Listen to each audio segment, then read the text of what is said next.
Assalamualaikum warahmatullahi wabarakatuh. Nama saya Rahmatunisa, saya perwakilan dari kelompok 13 atau kelompok N. Saya akan melanjutkan penjelasan dari teman saya sebelumnya di sesi pertama, yaitu Deden Waryadin.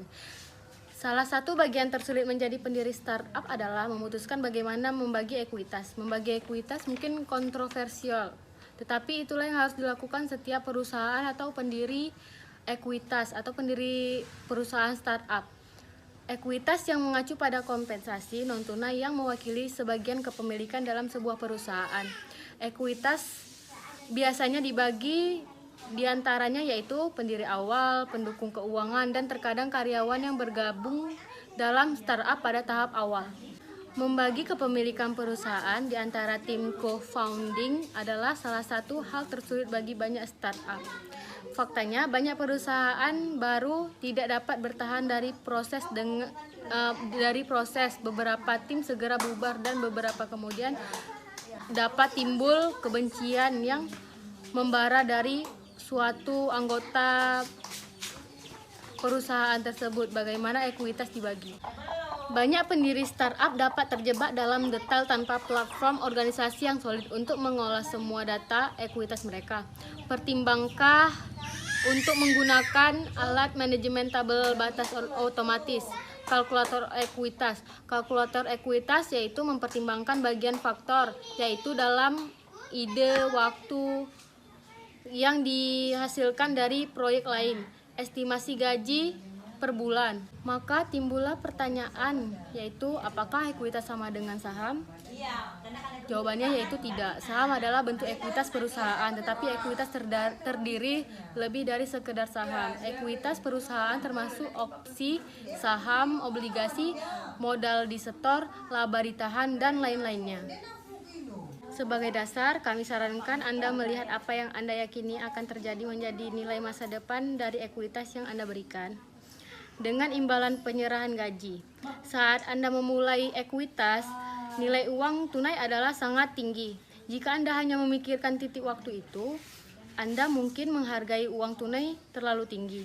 Dengan mempertimbangkan nilai uang tunai di atas, kompensasi selama setahun pertama operasi perusahaan, alih-alih beberapa bulan pertama, Anda mungkin mendapatkan perspektif yang lebih baik dari nilai sebenarnya dan pertukaran. Kami juga menyarankan bahwa seseorang memberikan kontribusi non-tunai atau investasi ke perusahaan pada tahap awal ini, maka Anda akan ingin menanganinya dengan cara yang sama seperti orang yang tidak menerima gaji.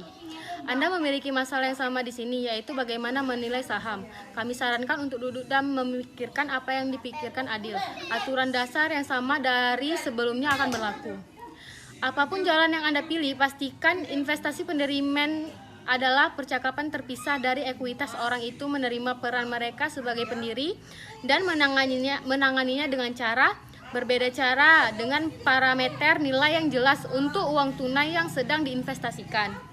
Menggabungkan diskusi ini bersama-sama tidak adil bagi perusahaan atau pendiri karena Anda hampir pasti akan menilai terlalu tinggi salah satu komponen ketika mereka digabungkan. Jangan biarkan langkah mendasar dalam membangun startup ini menghancurkan dirimu atau pendiri perusahaan tersebut. Tim pendiri yang sukses mengambil tantangan ini langsung, meletakkan kartu semua orang di atas meja dan bekerja melalui apa yang merupakan bagian logis dan dari kepemilikan. Tim akan menjadi lebih baik karena upaya yang Anda terapkan di sini dan kesetaraan split yang masuk akal dan mengirim telegram ke investor yang Anda memiliki tindakan Anda bersama, dan selalu ingat bahwa Anda akan menyesuaikan hal-hal ke depan.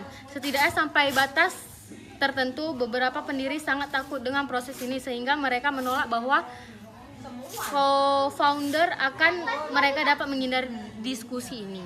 Mudah-mudahan pedoman bab ini akan membuat kamu dekat atau kita semua dekat membantu tim bekerja sama di sekitar proses. Tetap pikirkan seperti banyak dari perjalanan pendirian Anda, orang-orang yang memenuhi syarat dan penasihat banyak dapat membantu Anda di sini. Tapi itu tidak untuk mengatakan bahwa sembarang orang bisa.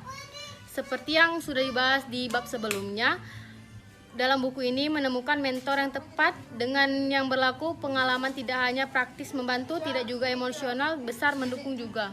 Kesimpulan dari yang saya jelaskan tadi yaitu untuk berhasil di pasar internasional yang semakin ramai, perusahaan perlu menarik dan memperhatikan talenta terbaik. Itu bisa menjadi tugas yang sulit. Pastikan bahwa pembagian ekuitas harus adil dan tetap tidak memberikan lebih dari seharusnya. Sekian dari penjelasan saya ucapkan terima kasih. Assalamualaikum warahmatullahi wabarakatuh.